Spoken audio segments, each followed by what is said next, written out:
اور وہ وصیت میت کا اسپیشل حصہ ہوگا، اور جو 2 حصے بچے گے وہ 2 حصوں میں پوری جائیداد، انٹائر جائیداد تقسیم ہوگی۔ جو تیسرا حصہ ہے وہ اسپیشل وصیت کا ہوگا۔ تو یہاں پر فرمایا من بعد وصیت یوصی بہا او دین، یہاں پر فرمایا کہ وصیت کرنے کے بعد یا قرض ادا کرنے کے بعد یہ تقسیم کرنا ہے۔ اب بتا رہے قرآن، یہ جتنی سچویشن اوپر سے لائی ہے نا کہ ماں باپ کو تیسرا حصہ دو، بیوی کو چوتھا حصہ دو، تو اگر اولاد ہے تو چھٹا حصہ دو، یہ سب تمہیں کرنا ہے، مگر ان سب سے پہلا کام تمہیں یہ کرنا ہے کہ وصیت پہلے عمل کر دو، اور وصیت کے بعد قرضہ بھی ادا کر دو۔ او دین کہتے قرض کو۔ تو وصیت اگر کسی نے یہ وصیت کی ہے، یعنی وارث کے بارے میں ہی وصیت کی ہے، مثال کے طور پر 4 بیٹے ہیں، اب وہ چھوٹے والے بیٹے کو بہت لاڑ پیار اور محبت کرتے ہیں اور 3 بیٹوں کو نہیں کرتے ہیں، تو اب وصیت میں اگر کوئی میت یہ کہتی ہے کہ میرا جو وصیت والا اسپیشل حصہ ہے، میرا جو وصیت والا اسپیشل حصہ ہے میں اپنے چوتھے بیٹے کو دے رہا ہوں، تو اب وصیت منسوخ ہو جائے گی، آلریڈی ریجیکٹ ہو جائے گی، اس لیے کہ یہ جو چوتھے نمبر کا بیٹا ہے اس کا حصہ شریعت نے فکس کر دیا۔ اب آپ حصے پر حصہ فکس کرنے والے کون ہوتے ہو؟ یعنی اللہ تبارک و تعالی نے جب آپ کے بیٹوں اور بیٹیوں اور ماں باپ یعنی ذوی الفروض ان کا حصہ اللہ نے قریبی رشتہ داروں کا حصہ فکس کر دیا، تو یہ جو فکس ہو چکے ہیں ان کو آپ وصیت میں شامل نہیں کر سکتے ہیں۔ یعنی بیٹوں اور بیٹیوں کو آپ کو وصیت اگر کرنی ہے تو دور کے لوگوں کو شامل کر سکتے، یعنی چچیرے ممیرے پھپھیرے، وہ بات الگ ہے، یا وصیت میں ثواب جاریہ کی نیت سے بھی کام کر سکتے ہیں۔ اگر مدرسے میں پانی کا انتظام نہیں ہے تو بور کھدوا دیا، تو یہ وصیت میں بور کا خرچ مثال کے طور پر 3 حصے ہیں۔ مجھے اللہ کرے بات آپ کے سمجھ میں آ جائے، اگر کوئی 90,000 روپے چھوڑ کر دنیا سے گیا ہے تو اس 90,000 کے 3 حصے کیے جائیں گے جائیداد کے، 30,000 کے، ایک حصہ 30,000 کے، یہ 3 حصے ہو گئے۔ تو جو 30,000 روپے پہلے والے ہیں وہ وصیت کے رہیں گے اسپیشل، اسی میں تجہیز و تکفین، کفن، دفن، اور اسی میں لہذا ساری چیزیں یعنی وصیت بھی کی جائے گی۔ باقی جو 60,000 ہے یعنی 30,000 کے 2 حصے ہیں، اب وہ جائیداد یعنی ذوی الفروض کو تقسیم کیا جائے گا، جس کا فکس حصہ قرآن نے کر دیا ہے کہ بیوی کو اتنا دو، بیٹے بیٹیوں کو اتنا دو، تو وہ 2 حصوں میں۔ لیکن یہ جو تیسرا وصیت والا حصہ ہے، اب اس میں میت وہ بھی کر سکتی ہے، یعنی ثواب جاریہ بھی کر سکتی ہے۔ ثواب جاری کے نیت سے نہر کھدوا دی، بور لگوا دیا، اور بور کا خرچ اگر 30,000 روپے ہے تو اب یہ چاہیے کہ وہ جو ورثہ ہے وہ یہ کہے کہ دیکھو بھائی 30,000 روپے ابا کی خواہش تھی، وصیت تھی کہ وہ مدرسے میں دے رہے تھے، اب 30,000 روپے ہی ان کے بچ رہے، یعنی 3 حصے ہم نے کرے تو 30,000 بچ رہے، یہ 30 تو پورے بور میں چلے جائیں گے۔ تو اب یہ جو تجہیز و تکفین اور کفن دفن کا انتظام ہے، ایسا کرتے ہیں کہ ہم سب پیسے جمع کرتے ہیں اور بطور ہدیے کے، اگر اولاد اتنی نالائق ہے کہ اگر وہ ہدیہ بھی نہیں دینا چاہتی ہے تو شریعت اب ان کو پابند بناتی ہے۔ شریعت یہ کہتی ہے کہ ہر ایک کے حصے کو جمع کرو اور ہر ایک کے حصے میں سے اتنا لو جتنے میں کفن دفن تجہیز و تکفین کا انتظام ہو جاتا ہے۔ مثال کے طور پر کفن دفن کا خرچ ہے 1,000 روپے اور تجہیز و تکفین کا خرچ اور قبر کھودنے کا خرچ ہے 1,000 روپے، تو اب وہ 2,000 روپے، 5 بیٹے ہیں تو اب وہ 2,000 روپے 2,000 روپے جمع کر دو اور یہ 30,000 روپے کا بور مار دو۔ بات سمجھ میں آئی؟ ایک چیز یہ، اور تھوڑا 5 منٹ بات کر رہا ہوں، اور دوسری چیز یہ بھی ہے کہ اب اس میں فدیہ، یعنی اب جتنی نمازیں چھٹی ہے آپ کی، یعنی نمازوں کا کفارہ، یعنی عمر کا انتقال ہوا، والد کا انتقال ہوا، والد دنیا میں رہتے ہوئے نمازیں چھوڑتے تھے، تو اب آپ کو چاہیے کہ نمازوں کا کفارہ اور روزوں کو کفارہ یہ میت کے اسپیشل والے حصے میں سے دے دو، کیونکہ اگر نہیں دو گے تو پھر نماز نہیں پڑھنے کا گناہ تمہارے مرحوم کو ہوگا اور روزہ نہیں رکھنے کا گناہ تمہارے مرحوم کو ہوگا۔ اگر چاہتے ہو کہ نماز کا گناہ معاف ہو جائے، اگر چاہتے ہو کہ مرحوم کے روزے نہیں رکھنے کا گناہ معاف ہو جائے، تو میت کا جو اسپیشل وصیت والا تیسرا حصہ ہے، اس تیسرے حصے میں سے اللہ کے لیے میت کا نماز کا کفارہ دے دو اور روزے کا کفارہ دے دو۔ مثال کے طور پر اب وہ کس طرح دیں گے؟ اب وہ اس طرح دیں گے کہ کسی نے فَكَفَّارَتُهُ اِطْعَامُ عَشَرَةَ مساکین، یعنی اگر کسی نے روزہ چھوڑ دیا یا کسی نے قسم توڑ دی تو اب اس کا کفارہ یہ ہوگا کہ 10 مسکینوں کو وہ کھانا کھلائے، پیٹ بھر کر 2 وقت کا وہ کھانا کھلائے گا پیٹ بھر کر، یا پھر 3 دن کے روزے رکھے گا، یہ ہے، یا پھر ایک غلام آزاد کا فتحریر رقبۃ مؤمنہ، ایک غلام آزاد کرے گا۔ تو آج کے زمانے میں آپ سمجھ لیں پیٹ بھر کر 10 لوگوں کو 2 ٹائم کا کھانا کھلانا ہے، تو ایک ٹائم کا پیٹ بھر کر کھانا ایک آدمی 100 روپے میں کھاتا ہے، تو 10 آدمیوں کا ایک ٹائم کا پیٹ بھر کر کھانا ہوگا 1000 روپے کا، اور 2 ٹائم کا 2000 روپے کا۔ تو اب آپ اس طرح اس بات کو لیں گے کہ 5 نمازوں کا کفارہ 2000 روپے کے حساب سے آپ کو دینا پڑے گا۔ یعنی مثال کے طور پر میجورٹی اگر جو مرا ہے اس کی عمر 40 سال ہے، تو بالغ ہونے کے بعد سے بالغ وہ ہوئے ہیں مثال کے طور پر 7 سال کی عمر میں نماز کا حکم کرو، 10 سال میں نماز نہ پڑھنے پر مارو، تو اب شریعت کا جو میزان شروع ہوتا ہے وہ 16 سال کی عمر سے شروع ہوتا ہے لڑکے کا، اور لڑکی کا 14 سال کی عمر سے حساب شروع ہوتا ہے۔ اگر وہ لڑکی ہے تو 14 سال کے بعد سے اگر 54 سال کی عمر میں انتقال ہوا تو یہ شروع کے 14 سال نکال دو، اس میں نماز کا حساب نہیں ہوتا۔ لیکن 14 سال کے بعد اگر آپ کی والدہ دنیا سے گئی ہے لیکن وہ نماز پابندی سے نہیں پڑھتی ہے، روزے نہیں رکھتی ہے، تو آپ کو لم سم اندازہ لگانا چاہیے کہ سال میں 365 دن ہوتے ہیں، تو روزانہ اگر امی جان 5 نمازوں میں سے 3 چھوڑتی تھی اور 2 پڑھتی تھی، تو ایک سال میں 6 مہینے روزے رکھتی تھی، 6 مہینے چھوڑتی تھی، یا 6 مہینے نماز پڑھتی تھی، 6 مہینے چھوڑتی تھی، تو اب اس حساب سے آپ کو کفارہ دینا ہوگا۔ تو میرے حساب سے تو وہ 1 لاکھ 2 لاکھ روپیہ مہینے بنتے ہیں، یا پھر 6 مہینے بنیں گے، جتنا بھی آپ حساب لگا دینا اس کو، اور وہ جو میت مری ہے تو وصیت والے حصے میں وہ نماز کا کفارہ، روزے کا کفارہ دے دینا۔ اور بعض لوگ کل یہ مسئلہ آیا تھا، مجھ سے کسی نے پوچھا تھا یہیں پر، یہیں نہیں دوسری جگہ پر جہاں پر میرے مسائل کا سیشن چلتا ہے، تو انہوں نے بتایا تھا کہ شوگر کے مریض ہیں تو فدیہ دے سکتے ہیں کیا؟ تو اس کا جواب یہ ہے شوگر کے مریض آپ ہیں لیکن فدیہ وہ دے گے جو ابو شیخ ہے، یعنی 70 سال کی عمر ہے، اتنے کمزور ہیں جسمانی اعتبار سے بھی کہ روزہ رکھیں گے تو مر جائیں گے، روزہ نہیں رکھ سکتے ہیں، تو اتنی کمزوری کسی کو ہے تو فدیہ اس کا دے سکتے ہیں۔ لیکن اگر جوان ہے، 50 سال کی عمر ہے تو جوان ہی شمار ہوتا ہے، 50 سال کی عمر والا آدمی فدیہ نہیں دے سکتا۔ تو 70 سال کا جو ابو شیخ ابو شیخہ ہوگی، کمزور ہے کہ روزہ رکھیں گے تو مر جائے گے ڈائریکٹ، اس کا اندیشہ ہے۔ بیماری بڑھنے کا بھی اگر اندیشہ ہے تو بھی روزہ رکھنا پڑے گا۔ تو اگر شوگر کے مریض ہیں، بار بار آپ کو لہٰذا پانی پینے کی خواہش ہو رہی ہے یا بی پی بڑھ جاتا ہے تو بھی روزہ رکھنا پڑے گا، معاف کرنا، لیکن سحری میں آپ کو دوا گولی کھا لینا پڑے گا۔ لیکن شوگر کا مرض اس طریقے پر نہیں لیا جائے گا کہ اس سے آدمی مر جاتا ہے۔ شوگر میں آدمی سروائیو کر سکتا ہے، تکلیف سے زندہ رہ سکتا ہے، مگر مرتا نہیں ہے، لا علاج بیماری نہیں ہے وہ، جیسے کینسر میں آدمی دھیرے دھیرے مر جاتا ہے۔ تو لہذا ایسی بیماری جس میں آدمی نہیں مرتا ہے لیکن تکلیف زیادہ ہوتی ہے تو تکلیف کو برداشت کرنا پڑے گا اور روزہ رکھنا پڑے گا اور فدیہ نہیں دینا ہوگا، فدیہ بھی قابل قبول نہیں ہوگا۔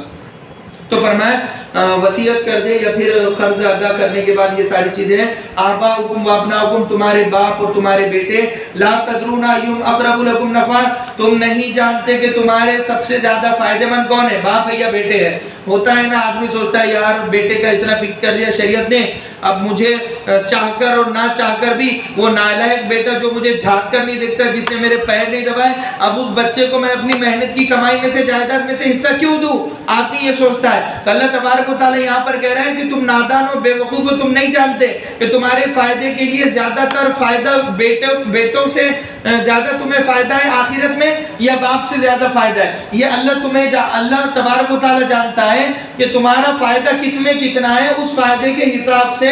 تمہارا حصے فکس کیے ہوئے ہیں۔ اسی لیے تم اللہ کو چیلنج مت کرو، اللہ جو کہہ رہا ہے خاموشی سے سن لو۔ لا تدرون ایہم اقرب لکم نفعا، نفع کے اعتبار سے تم سے زیادہ قریب کون ہے؟ فریضۃ من اللہ، یہ اللہ تبارک و تعالیٰ نے فکس کیے ہوئے ہیں۔ ان اللہ کان علیما حکیما، یقیناً اللہ زیادہ تر جاننے والا اور حکمت کا بھی مالک ہے۔ اللہ تبارک و تعالیٰ کے سننے سے زیادہ ہم تمام کو عمل کی توفیق نصیب فرما۔ الحمدللہ رب العالمین، وما توفیقی الا باللہ۔